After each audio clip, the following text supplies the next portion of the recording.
Booktube, Sarah here, and welcome to my channel. Today I'm coming to you with my Harlequin anticipated reads for July of 2019. Yay! I love doing these videos. I love doing all these anticipated reads videos, and I thank you guys so much for pushing me to do this month, because these, as I said in my last video, these almost didn't get done. But I had mentioned it in my last Friday reads, and so many of you were like, yes, they are our favorite videos to watch, and I'm so glad. For my Harlequin anticipated reads every month, as I do ask, please pick me a book. From all the books that I am going to mention in this video, please pick one for me that you think I should read towards the tail end of this year for my 40 Years of Harlequin project. If you're unsure what my 40 Years of Harlequin project is, if you're new to my channel, and I did have someone ask me in the comments in one of my last videos what it was. I think it was my last Friday reads. So essentially what it is I turned 40 back in March, and I decided to go back to 1979 and read one book per year published between 79 and 2018, which equaled 40 books. So that would take me 40 weeks, because I can read one of these books about one a week. And of course that leaves 12 weeks at the tail end of the year, because there's 52 weeks in a year. As like my math, I'm pretty pleased with that myself. And so that means that I can read one book published each month in 2019. Kind of a fun way to end this 40 Years of Harlequin project challenge. So what I've been asking you guys is, in each one of these videos, is to pick me a book, essentially. From all the ones that I'm going to mention, pick one, and then I will read it in order. So this will be the July book that I will probably read. When would that be? Probably early November. So yeah, I'm really excited, so please do let me know. Now, of course, before I continue on, I want to share the winner of June's pick. Now, if you guys saw the thumbnail for this video, you will have already seen the picture, but the book that won for the month of June was Summer Escape with the Tycoon by Donna Alward. This is part of the Destination Bride series. A lot of you said that this one sounded really good. It actually takes place in Canada, which is my home country, which is super exciting. I love reading how Canada is portrayed in books. I know that sounds funny, but it's true. I read a book many years ago called Fishbowl by Sarah. I can't remember her last name. I'll put her name right here. I'll actually link to the book below in case you're interested. It's an older book. I mean, I read it probably a good 10 or 12 years ago. But it took place in Toronto, and I always find it interesting to read books that take place not only in my home country, but in my home city. And I'm reading it going, I don't recognize any of these places that they're talking about. But it was the book, they went to a lot of bars, a lot of clubs. Now, a lot of them could have been made up too, like, to be fair. But even the areas of town. Now, speaking of that, another series that I read that is not romance related, but it's called the Herringford Watts series. I'll link to that in the description box below as well. By Rachel, I can't remember her last name either. But it is a turn-of-the-century mystery series about two women who are trying to be detectives. And it's adorable, and it takes place in, like, Victoria-era Toronto. And I love it.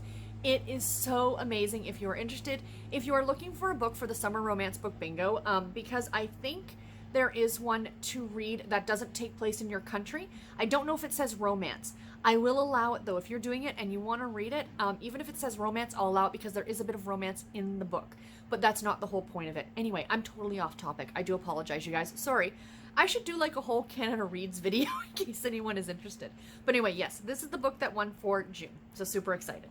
So let's get into the books for July. So the first book is a Harlequin desire novel, and this is Seduced by Second Chances by Reese Ryan.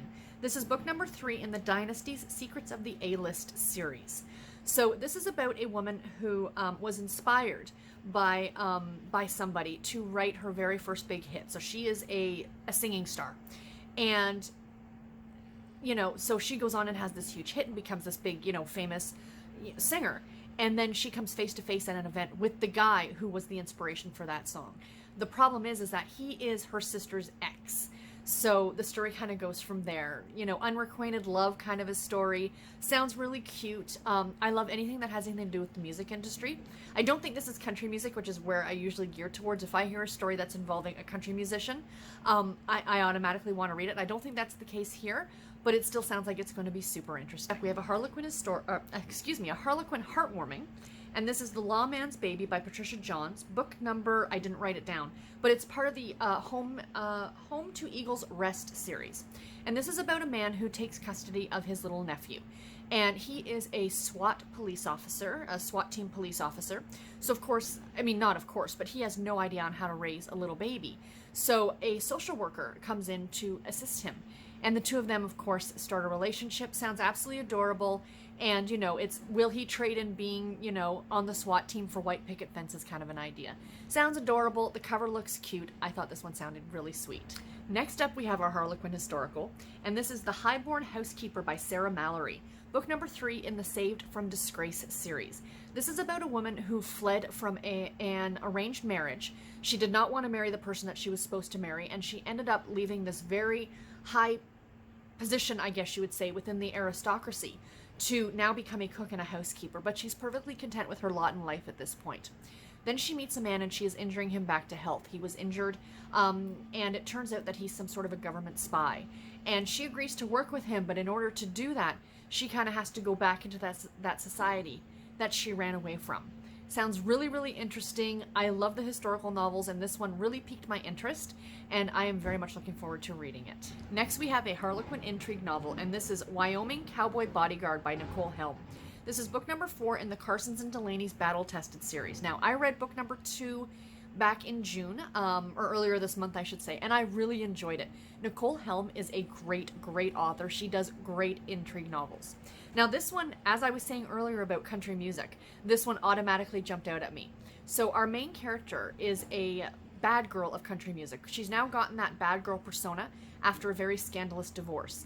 But someone is sending her threatening letters and essentially, you know, threatening her in different, you know, with letters and I guess phone calls or messages and things like that. So she now has a bodyguard who I think he is a former FBI agent.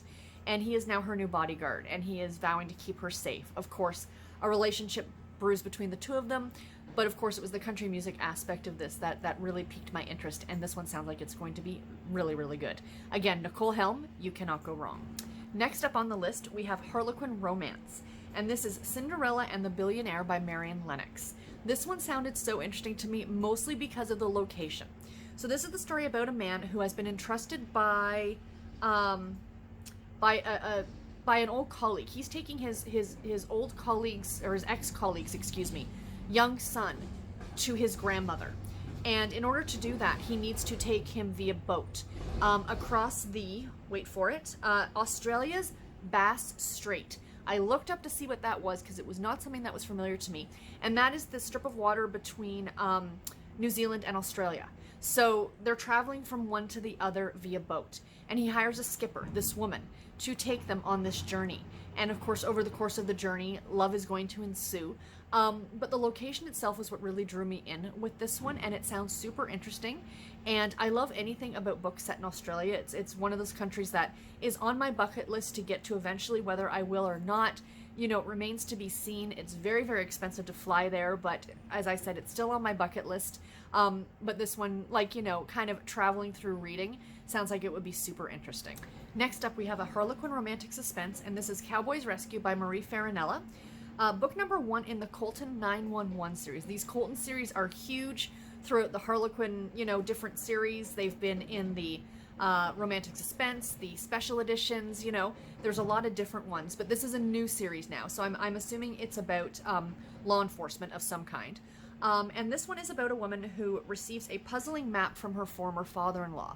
And while she's investigating kind of where this map is taking her, she meets up with a search and rescue guy. I guess that's the 911 part of it.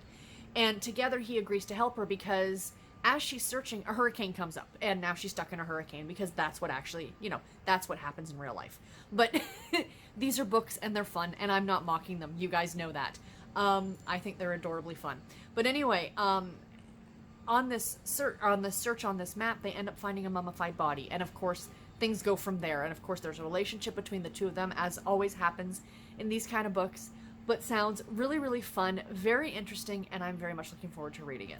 Next up, we have a Harlequin Special Edition, and this is More Than One Night by Heather Lee Bell, book number 1 in the Wildfire Ridge series. This is the story about a one-night stand between a Marine and a local girl. Now, I know most of you are probably thinking the same thing I am when I started reading the back of this book, that, oh, guess what, surprise pregnancy. But no, that's not the case. So they have their one night together, then he goes off to serve his final tour overseas. And when he comes back 3 years later, they meet back up again. But it turns out that he is now her new boss. So the story goes from there. I do love that the author didn't take it to that secret baby place, which is typically what happens in this kind of a situation. But I'm still really interested in reading this one. The cover looks really, really summery and really fun. This one looks like it'd be a great beach read, and I cannot wait to get to it. Next up, we have a love-inspired novel, and this is Wander Canyon Courtship by Ali Peltier, I believe. And this is book number 3 in the Matrimony Valley series. This one sounds super adorable. Our protagonist couple, her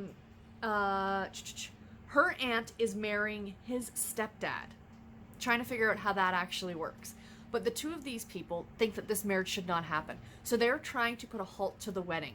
But it says, like, between the cake and the family drama, the two of them end up falling for each other. And it sounds adorable. But I'm just so interested in the dynamic between aunt and stepdad. Like, how I understand the aunt part, but his stepdad, doesn't that connotate that he's married to his mother, perhaps? Or maybe it's his ex-stepdad. Who knows?